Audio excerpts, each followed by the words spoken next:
Un 11 de diciembre de 1960, el mundo dejaba de ser un lugar más seguro. Ese mismo día, Alfred Hitchcock estrenaba Psycho. A nuestros miedos y temores se sumaba el hecho de registrarse en un hotel gerenciado por un psicótico, y que ya en la intimidad de nuestro baño no nos podemos sentir seguros, siendo la escena de la ducha probablemente la más icónica en la historia del cine. Pero ¿qué hubiera sido de dicha escena sin su música? Pasando de esto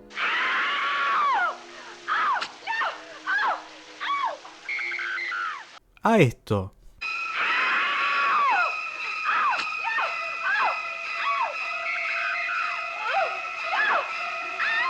La persona detrás de una de las bandas de sonido más emblemáticas es Bernard Herrmann, el brazo derecho de Hitchcock, pero cuya carrera no solo está vinculada al maestro de suspenso, sino que además de otros grandes realizadores y géneros.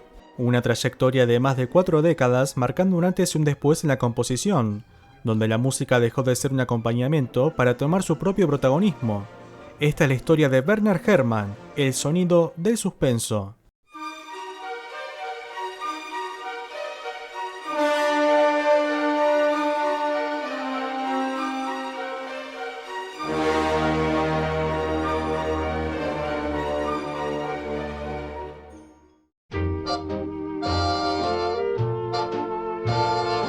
Maximilian Herrmann, más tarde rebautizado como Bernard Herrmann, nació un 29 de junio de 1911 en Nueva York. Proveniente de una familia judía que escapó de los zares rusos, desde temprana edad la música lo acompañaría. De hecho, su padre le compartiría su pasión por la ópera, así como del violín, que a la edad de apenas 7 años demostraba un prometedor talento. A los 13 años ganaría varios concursos de música llamando la atención de las universidades, obteniendo una beca en la prestigiosa Universidad de Nueva York, donde se estudiaría principalmente en música clásica. También estudiaría en uno de los conservatorios más exigentes del mundo, como es Juilliard, donde solo admiten apenas 800 alumnos. El talento y la disciplina eran parte de su alto desempeño, pero además destacaría por su ambición y liderazgo.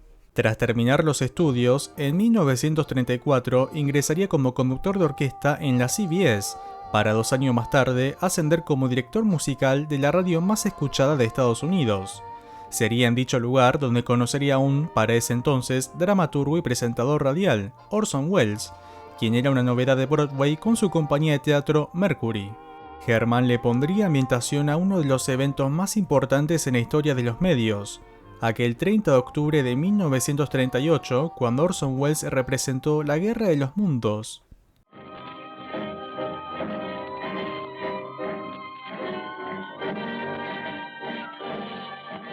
La ficción, que algunos radioescuchas tomaron como realidad, generaron revuelos en varias localidades. Estaba claro que Welles sabía cómo capturar a la audiencia con la ayuda de sus compañeros y el propio Herrmann. Este hecho no pasaría de largo para Hollywood, siendo la RKO quien le ofrecería un contrato de dramaturgo para producir su primera película. Welles utilizaría a sus compañeros como intérpretes, así como Herrmann para la composición. Es así como la primera entrada del músico al cine sería con una de las obras más icónicas de la historia. Me refiero nada más y a nada menos que El Ciudadano Kane de 1941. Ladies and gentlemen, I don't know what you'll think about Mr. Kane. I can't imagine. You see, I played the part myself. Well, Kane is a hero and a scoundrel, a no account and a swell guy, a great lover, a great American citizen, and a dirty dog. It depends on who's talking about him. En una entrevista, el director comentaría que el éxito del Ciudadano se debe un 50% a la composición de Herrmann, y es que a decir verdad, fue muy novedosa para su tiempo, ya que la mayoría de las composiciones de cine tenían un arraigo europeo. Natural, ya que la mayoría de los compositores eran inmigrantes. Caso Max Steiner, proveniente de Austria,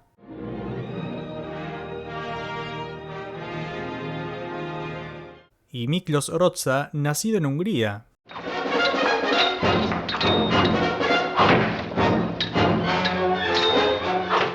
Algunos ejemplos de compositores instruidos en Europa que ejercían en Hollywood, pero Herrmann, al ser estadounidense, implementaría música y ritmos locales.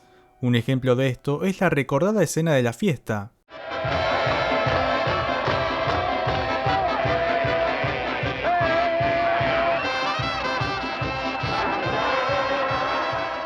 El músico y el director pensaban incluso hasta en los silencios. Si uno ve Ciudadano Kane, notará en varios fragmentos la ausencia de música, acompañando la soledad que va rodeando a Charles Foster Kane. Herman había entrado a Hollywood con bombos y platillos. En su primer año, no solo sería nominado al Oscar a Mejor Banda Sonora por Ciudadano Kane, sino que además por la película The Devil and Daniel Webster. La historia de un granjero que, harto de su vida, decide vender su alma al diablo a cambio de riqueza y éxito. El compositor reutilizaría piezas clásicas de la cultura popular estadounidense y a su vez utilizaría la edición de su lado. En una secuencia específica donde el protagonista, ya casado, es tentado por otra mujer en una fiesta, al inicio escuchamos una melodía que invita a bailar.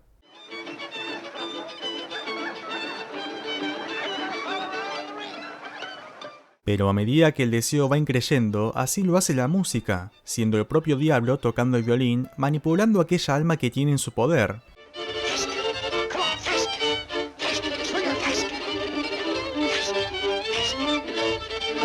Herman lograría este sonido utilizando 4 pistas distintas de diversos solos de violín e integrarlas en una para lograr el efecto de confusión. Sería por esta labor por la cual obtendría su primer y único Oscar en su carrera. El compositor firmaba un contrato con RKO para formar parte de su plantilla, colaborando en varios films de Nicholas Ray, Ida Lupino y Joseph Mankiewicz. Tendría su primer acercamiento al western en Garden of Evil,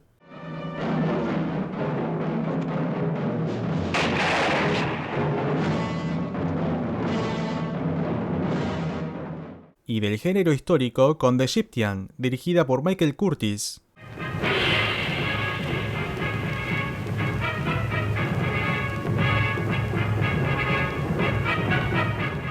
En 1951, y con el creciente interés de la ciencia ficción, sería contratado para una película sobre seres del espacio exterior. Es aquí donde Herman se preguntaría cuál sería la música de estos visitantes.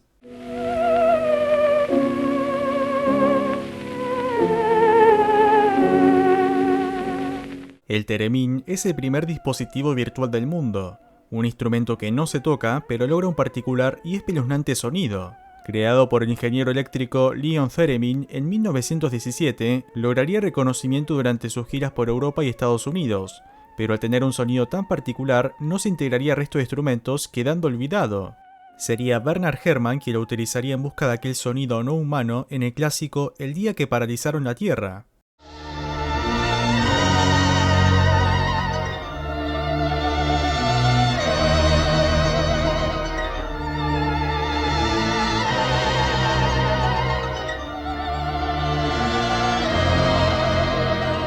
La contribución de Herrmann al género sería enorme, inspirando a compositores como Alexander Courage, quien más tarde compondría la banda sonora de Star Trek, la serie original, y a Vangelis, quien conoceríamos por Blade Runner. También cautivaría a un director conocido también por componer la propia música de sus películas y utilizar un sonido electrónico, John Carpenter. Si el músico sabía desenvolverse en el espacio, también lo podría hacer en otra dimensión, la dimensión desconocida.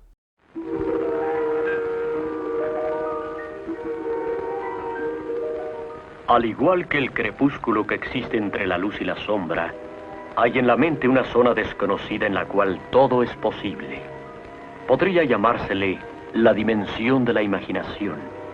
Una dimensión desconocida en la que nacen sucesos y cosas extraordinarias como lo que ahora vamos a ver. ¿Que no es posible? Todo es posible en el reinado de la mente. Todo es posible en la dimensión desconocida. Probablemente la intro más reconocida sea esta. Compuesta por Marius Constant, pero en realidad esta se utilizaría a partir de la segunda temporada en adelante.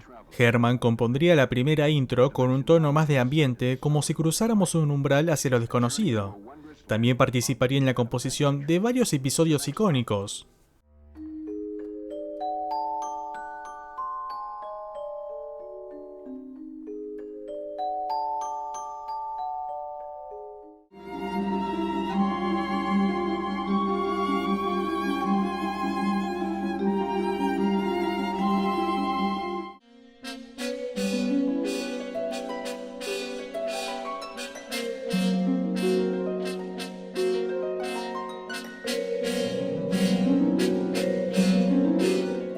Bernard Herrmann desplegaba su talento y versatilidad en cada película, pero si hay un periodo de su trayectoria que es imposible de ignorar, ese es en colaboración con el maestro de suspenso, Alfred Hitchcock.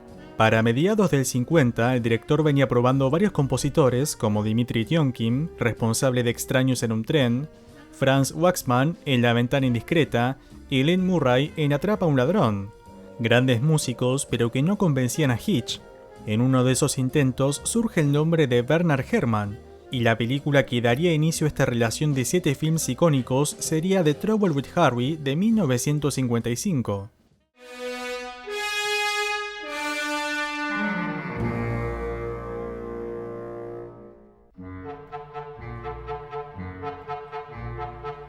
La comedia negra ambientada en un poblado donde varios habitantes se topan con un cadáver, teniendo sus razones para pensar que fueron culpables de su muerte. Herrmann sería capaz de lograr una composición que despierte suspenso y a la vez humor, el punto perfecto que deseaba Hitchcock en esta comedia macabra. Es así como el compositor y el director formaban una de las grandes duplas del cine, aunque también con sus fuertes diferencias, ya que ambos tenían un fuerte carácter. Es sabido el detallismo de Hitchcock, así como la libertad que exigía Herrmann a la hora de componer. La siguiente película sería El hombre equivocado de 1956, la historia de un hombre que es encarcelado tras ser confundido por un ladrón que es idéntico a él. El compositor tendría su primer acercamiento al jazz, ya que el protagonista toca el contrabajo, un instrumento que se acentúa en la banda de sonido.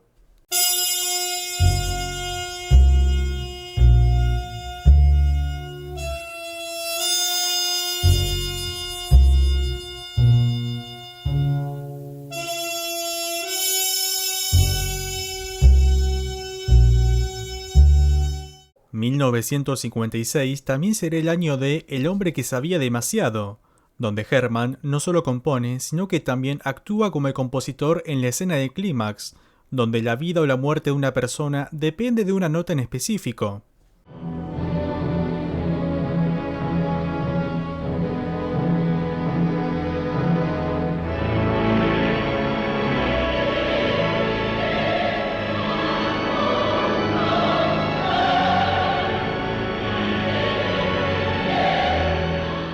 Para finales de los 50, Hitchcock comenzaría a adaptar obras donde el thriller continuaría siendo el género a abordar, pero también donde la psicología jugaría un rol preponderante, una corriente que en Hollywood se estaba convirtiendo en habitual. 1958 será el año de, probablemente, su obra más icónica, tanto para el realizador como el compositor. Ese mismo año se estrenaba Vértigo.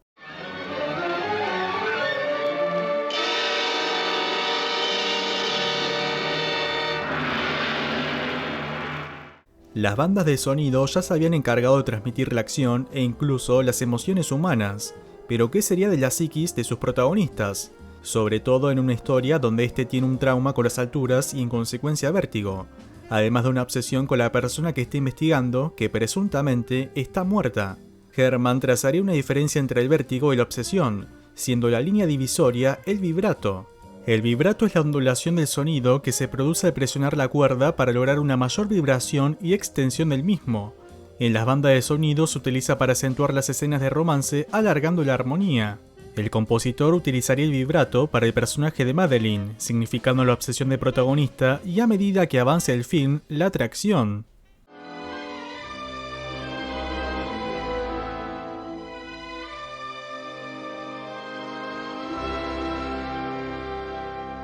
Mientras que para el trauma de Scotty, su vértigo, es todo lo contrario, utilizando el glissando, la técnica que indica deslizamiento continuo de una nota a otra, logrando un sonido punzante.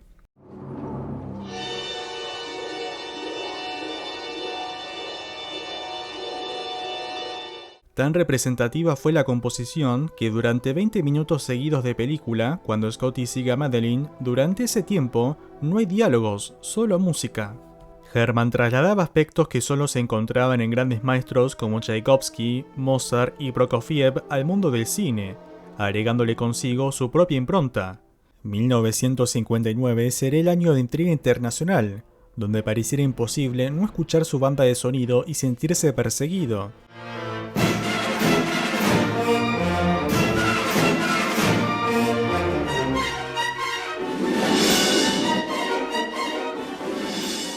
En 1960 se estrenaría su obra más reconocida, aquella película que al día de hoy nos hace revisar la ducha y que al momento de agarrar una cuchilla suena en nuestra cabeza una melodía que ha logrado tener vida propia en la cultura universal.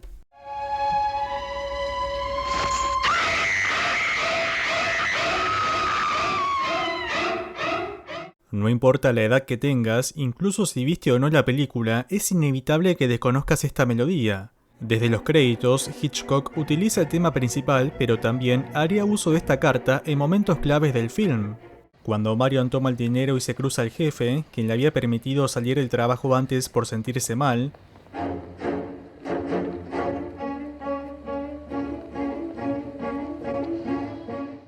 y también cuando se da cuenta que es seguida por el oficial que la detuvo.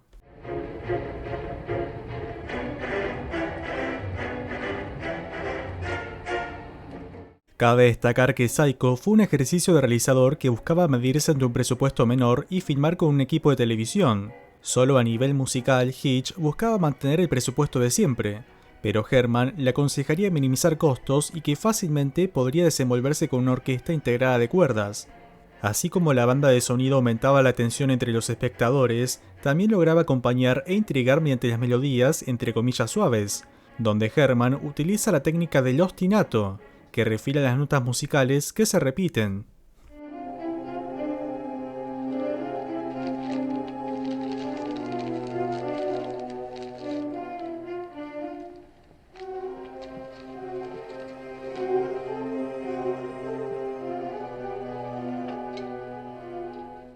¿Y qué decir de la memorable escena de la ducha, que originalmente no iba a tener música, pero aún así Herman compuso una parte para convencer a Hitchcock, una composición punzante, aterradora, que imita las cuchilladas que recibe la protagonista.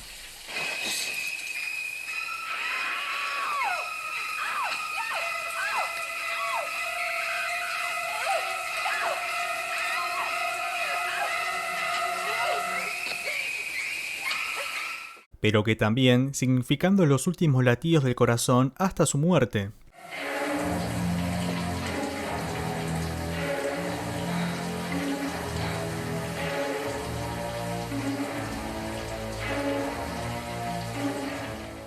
Hitchcock demostraba una vez más ser el maestro del suspenso, mientras que Herman nos regalaba una de las piezas icónicas de la historia, no solo del cine, sino de la música en general.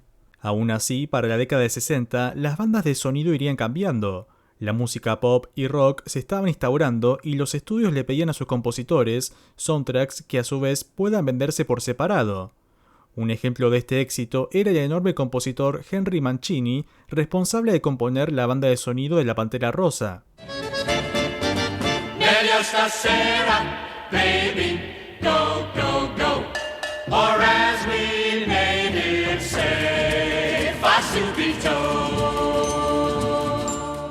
Universal le pedía a Hitchcock otro enfoque en las bandas de sonido.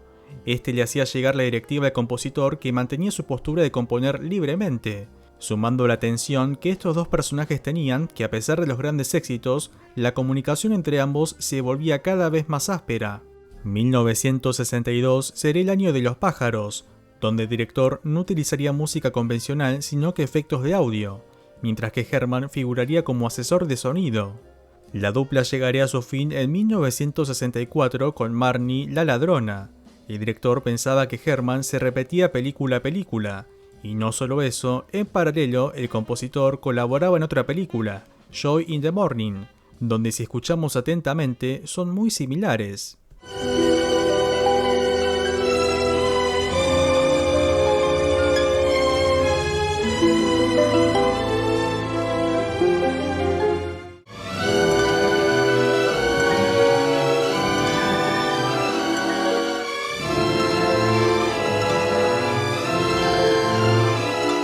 Este hecho sería la gota que rebalsaría el vaso. Durante la producción de la siguiente obra, Cortina rasgada, el director le diría a Herman que había finalizado su trabajo y optaba por otro compositor, John Addison, finalizando así una de las mejores duplas de la historia del cine, colaborando tanto en películas como en la serie Alfred Hitchcock Presenta. La carrera de Bernard Herrmann daría un interesante giro. Así como es totalmente reconocible su talento al transmitir el suspense, también haría una gran contribución al género de aventura, colaborando en las películas de Ray Harryhausen.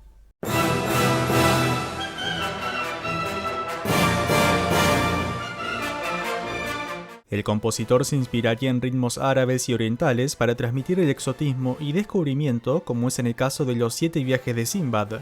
Tal sería su influencia que años más tarde inspiraría a John Williams para su composición en Star Wars Una Nueva Esperanza.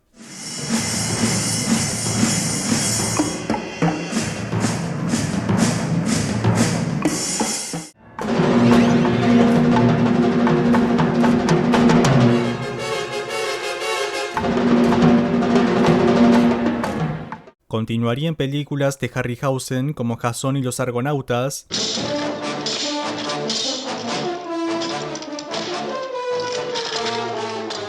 así como en La Isla Misteriosa.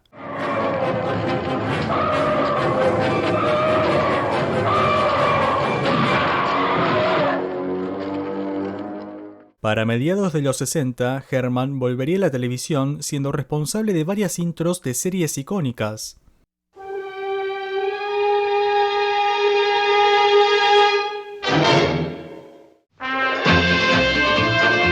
Gunsmoke, with Milburn Stone as Doc.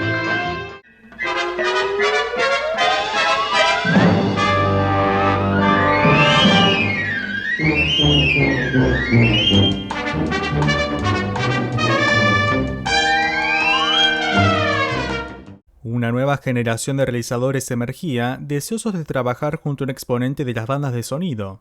Ese sería el caso de François Truffaut, quien contaría con Herman cuando adaptó Fahrenheit 451 de Ray Bradbury.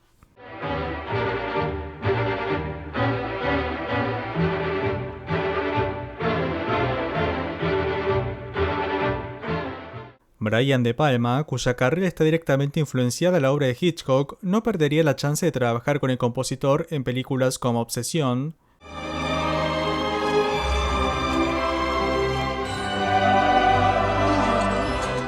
y Sisters.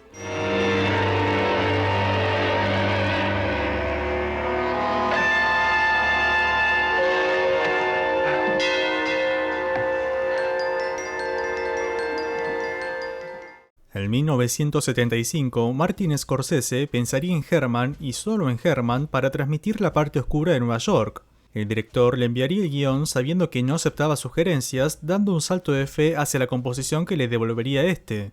El resultado sería una de las composiciones más representativas de la historia del cine. No solo plasmaba la oscuridad de una ciudad en decadencia, sino que a su vez la soledad y psiquis de su protagonista, Travis Bickle en Taxi Driver.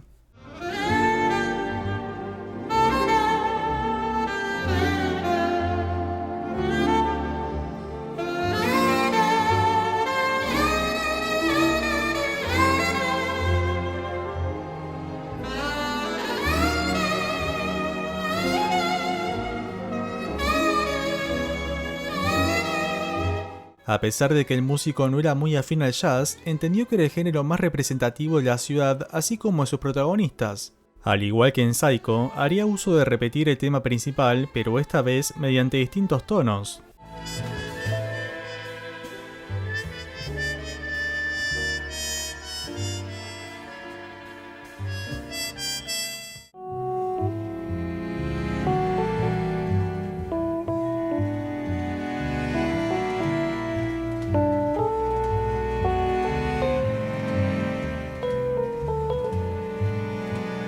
La noche del 23 de diciembre, en vísperas de Navidad, Herman terminaba su labor en Taxi Driver.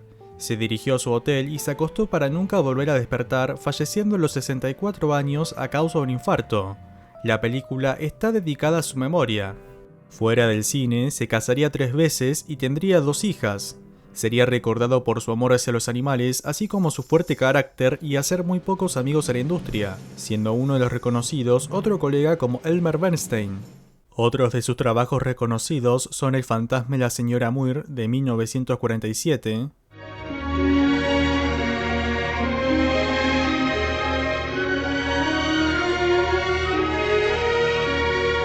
Cabo del Miedo de 1962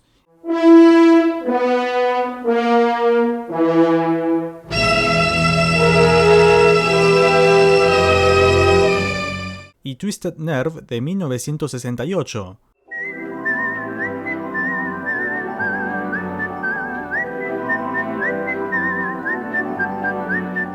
Una pieza de esta última siendo utilizada por Quentin Tarantino en Kill Bill.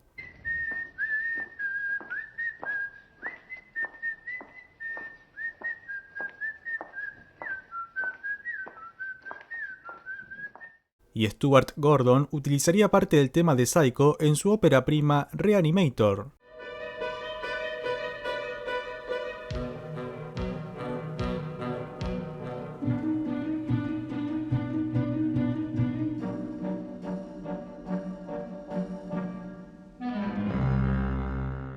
Iniciando y finalizando su trayectoria en lo más alto, de Citizen Kane a Taxi Driver pasando por Alfred Hitchcock, quedando la historia grande de los compositores que han enriquecido al cine. Esta ha sido la historia de Bernard Herrmann.